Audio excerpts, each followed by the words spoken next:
On January 21, 1910, Paris was thrown into chaos as the Seine River burst its banks, flooding streets, submerging the metro, and damaging buildings across the city. But amid the destruction, something unusual happened. Almost every public clock in Paris stopped at exactly 10:50. This was no coincidence. These clocks were part of an extraordinary network that kept the entire city in perfect sync. Not through electricity, but through bursts of compressed air traveling silently beneath the streets. The system was the brainchild of Austrian engineer Victor Popp, who introduced it to Paris in 1880. Just 5 years later, thousands of pneumatic clocks were ticking in unison across the city in hotels, train stations, schools, private homes, and on public streets. This was a time when accurate timekeeping was a serious challenge. Mechanical clocks, powered by weights or springs, would slowly drift out of sync. Over days or weeks, the difference between clocks could grow into minutes, making it difficult to coordinate meetings, train schedules, and business activities.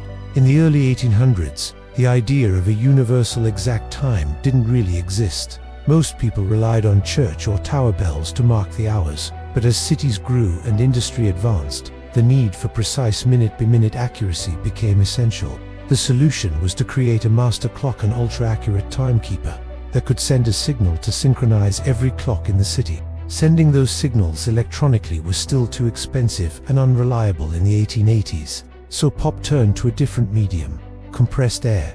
The concept was simple.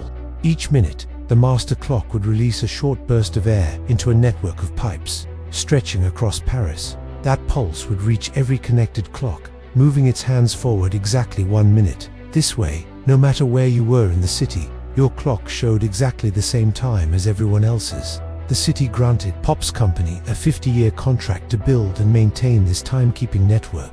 From a central building, long iron pipes ran through sewer and metro tunnels to every district of Paris, delivering the minute-by-minute signal. At the heart of this network was the Paris Master Clock, a marvel of mechanical engineering. It was actually 2 clocks in one. The left side was a standard pendulum-driven clock that kept track of the hours, minutes, and seconds, determining exactly when each air pulse should be sent. The right side controlled the release of compressed air into the pipes. Each minute, as the left clock's gears reached the 60-second mark, a lever was triggered, releasing the right clock's mechanism. Instead of using a traditional escapement to control its speed, the right side used a spinning fan, or fly, to regulate the motion. Once released, it would run for about 20 seconds, during which a valve opened to let compressed air flow into the distribution network. After 20 seconds, the valve closed for the remaining 40 seconds of the minute, until the cycle repeated. One of the most remarkable aspects of the master clock was its self-resetting feature. Like most mechanical clocks of the era, it was powered by weights that slowly dropped as they drove the gears.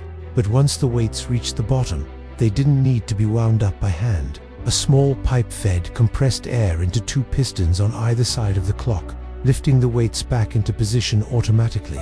This clever system allowed the master clock to run continuously without manual intervention. From the master clock, the compressed air traveled into 10 main pipes, each serving a different district of the city. These then branched into smaller pipes that ran for hundreds of kilometers underground. The air pulses moved through the system as pressure waves, taking up to a full minute to reach the furthest clocks. The clocks themselves were brilliantly simple. Inside each was a gear with exactly 60 teeth, connected to the minute hand. The incoming burst of air inflated a small bellows, pushing a rod upward that lifted a lever and advanced the gear by exactly 1 tooth, moving the minute hand forward by 1 minute. A locking tooth on the opposite side prevented the gear from slipping backward.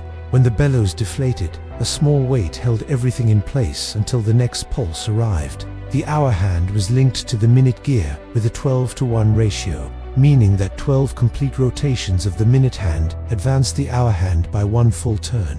This simplicity made the system versatile and accessible. It was NT just for public clocks on streets or in train stations. Anyone could subscribe to the service and have a pneumatic clock in their home, for a fee equivalent to about 30 cents per day in today's money. The Great Flood of 1910 brought the entire system to a halt. As floodwaters filled the underground tunnels, they also entered the air pipes, preventing the pulses from reaching the clocks. When the air stopped flowing, every clock in the city froze most at exactly 10:50. It was a striking reminder of how connected the city had become to this invisible, underground heartbeat. Despite the damage, the pneumatic clock system was repaired and continued to serve Paris for nearly 2 more decades. It was finally shut down in 1927, as affordable and accurate electric clocks became widely available. By then, the idea of synchronized time had become so ingrained in daily life that people could hardly imagine a world without it. Today, the pneumatic clocks themselves are gone, but traces of the network remain. In certain buildings, old brackets and fittings can still be seen where the clocks once hung. Hidden beneath the streets, some of the old pipes still exist, silent relics of a system that once kept an entire city moving in step. Victor Popper's creation was more than just a clever piece of engineering.